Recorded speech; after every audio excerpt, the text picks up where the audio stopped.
खेत में पसीना बहाता था, लेकिन उसकी जमीन बंजर थी और फसलें बहुत कम होती थी। उसकी पत्नी राधा भी उसके साथ खेत में काम करती थी और उनके 2 छोटे बच्चे थे जो अक्सर भूख से बिलखते रहते थे। गरीबी ने उनके घर में डेरा डाल रखा था और मोहन अक्सर उदास हो जाता था कि वह अपने परिवार को भरपेट खाना भी नहीं दे पाता। एक दिन जब मोहन अपने खेत में थक कर बैठ गया था तो उसे एक अजीब सी आवाज सुनाई दी। मे आवाज पास ही झाड़ियों से आ रही थी। मोहन ने उठकर देखा तो एक छोटी सी भूरे रंग की बकरी झाड़ियों में फंसी हुई थी। उसकी आंखें बड़ी और चमकदार थी और उसके छोटे छोटे सींग सोने की तरह चमक रहे थे। मोहन ने सोचा कि यह कोई आवारा बकरी होगी और उसे दया आ गई। उसने धीरे से बकरी को झाड़ियों से निकाला। बकरी तुरंत उठ खड़ी हुई और अपनी बड़ी बड़ी आंखों से मोहन की ओर देखा। वह अजीब तरीके से मोहन के कपड़ों को सूंघने लगी, जैसे वो कुछ ढूंढ रही हो। मोहन ने सोचा कि बकरी भूखी होगी, इसलिए वो उसे अपने साथ घर ले आया। राधा बकरी को देखकर थोड़ी चिंतित हुई। हम पहले ही बड़ी मुश्किल से पेट भरते हैं मोहन, अब इस बकरी को कहां से खिलाएंगे, उसने कहा। लेकिन मोहन ने समझाया, राधा यह निरीह जीव है, इसे कैसे छोड़ दे, शायद यह हमारे लिए कुछ अच्छा लाए। उन्होंने बकरी को एक कोने में बांध दिया और उसे थोड़ी घास और कुछ सूखे पत्ते खिलाए। बकरी ने सब कुछ खा लिया और संतुष्टि से बैठ गई। अगले दिन मोहन जब खेत जाने के लिए तैयार हो रहा था तो उसने देखा कि बकरी उसके पास खड़ी है और अपनी पूंछ हिला रही है। मोहन ने सोचा कि शायद वह भी उसके साथ खेत पर जाना चाहती है। उसने बकरी को साथ ले लिया। खेत पर पहुंचकर मोहन ने देखा कि जहां जहां बकरी चर रही थी वहां की जमीन अपने आप नरम होती जा रही थी। ये देखकर मोहन दंग रह गया। उसने तुरंत उस नरम जमीन में बीज बो दिए। कुछ ही घंटों में वहां छोटे छोटे हरे अंकुर फूटने लगे। मोहन ने अपनी आंखों पर विश्वास नहीं किया। यह एक चमत्कार था।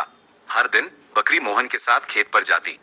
जहां भी वह अपने खुर रखती वहां की जमीन उपजाऊ हो जाती और मोहन वहां बीज बोता। देखते ही देखते मोहन का छोटा सा बंजर खेत हरी भरी फसलों से लहलहा उठा। उसकी फसलें गांव में सबसे अच्छी थी।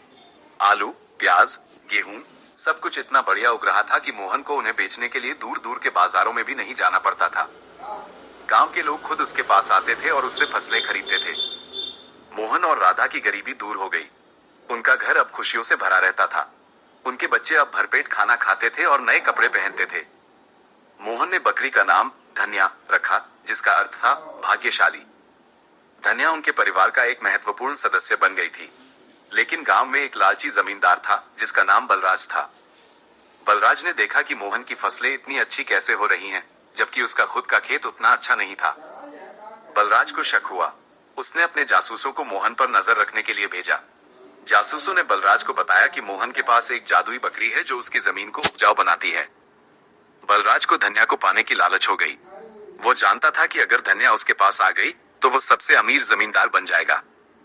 एक रात बलराज ने अपने कुछ गुंडों को मोहन के घर भेजा।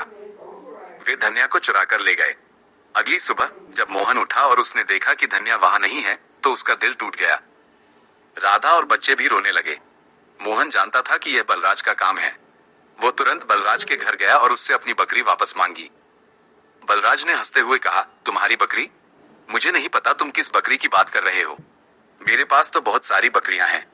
मोहन जानता था कि बलराज झूठ बोल रहा है, लेकिन वह कुछ नहीं कर सकता था। वह निराश होकर घर लौट आया। उसके खेतों में फिर से बंजरता आने लगी और उसकी फसलें सूखने लगी। मोहन और उसका परिवार फिर से गरीबी के कगार पर आ गए। धन्या को बलराज के बड़े से बाड़े में रखा गया था। बलराज ने सोचा कि अब उसकी किस्मत चमक जाएगी। उसने धन्या को अपने सबसे बंजर खेत में ले जाकर चरने दिया। लेकिन धन्या ने वहां एक भी घास नहीं खाई। वो सिर्फ उदास होकर खड़ी रही।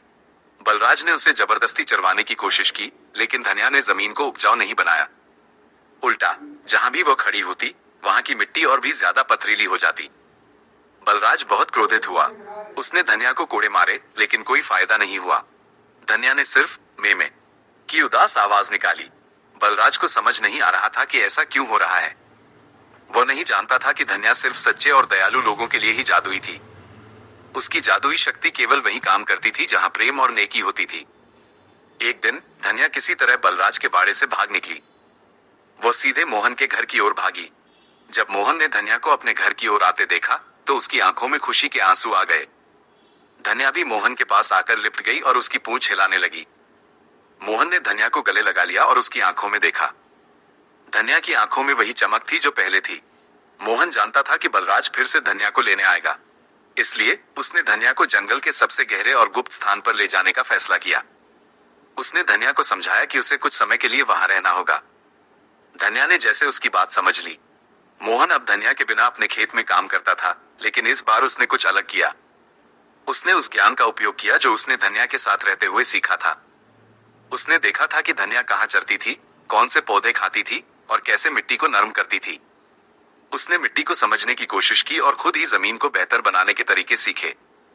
उसने जैविक खाद का उपयोग करना शुरू किया, पानी को कुशलता से इस्तेमाल किया और विभिन्न प्रकार की फसलें लगाईं जो उसकी जमीन के लिए उपयुक्त थी।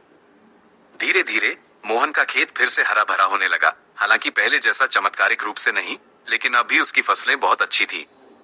मोहन ने गांव के अन्य किसानों को भी अपने नए तरीके सिखाए। उसने उन्हें समझाया कि कैसे मेहनत और सही जानकारी के साथ भी वे अपनी जमीन को बेहतर बना सकते हैं। कुछ महीनों बाद एक दिन मोहन अपने खेत पर काम कर रहा था, तभी उसने धन्या को आते देखा। धन्या अब थोड़ी बड़ी हो गई थी और उसकी चमक और भी बढ़ गई थी। धन्या ने मोहन को देखा और अपनी पूंछ हिलाई। इस बार वो मोहन के खेत में नहीं रुकी, बल्कि उसने मोहन के साथ जंगल की ओर चलना शुरू किया। मोहन ने उसका पीछा किया। धन्या उसे एक पुराने सूखे कुएं के पास ले गई। कुएं में बहुत सारा कूड़ा कचरा भरा था। धन्या ने अपने सींगों से जमीन खोदी और मोहन ने देखा कि जमीन के नीचे एक छोटा सा पत्थर का डिब्बा दबा हुआ है। मोहन ने डिब्बे को बाहर निकाला। जब उसने उसे खोला तो उसमें चमकते हुए सोने के सिक्के भरे हुए थे।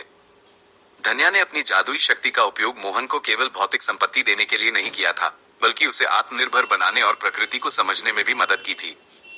उसने मोहन को सिर्फ एक जादुई उपकरण नहीं दिया, बल्कि उसे ज्ञान और समझ भी दी। मोहन ने उन सोने के सिक्कों का इस्तेमाल अपने गांव के विकास के लिए किया। उसने एक स्कूल बनवाया जहां बच्चे मुफ्त में पढ़ सकते थे।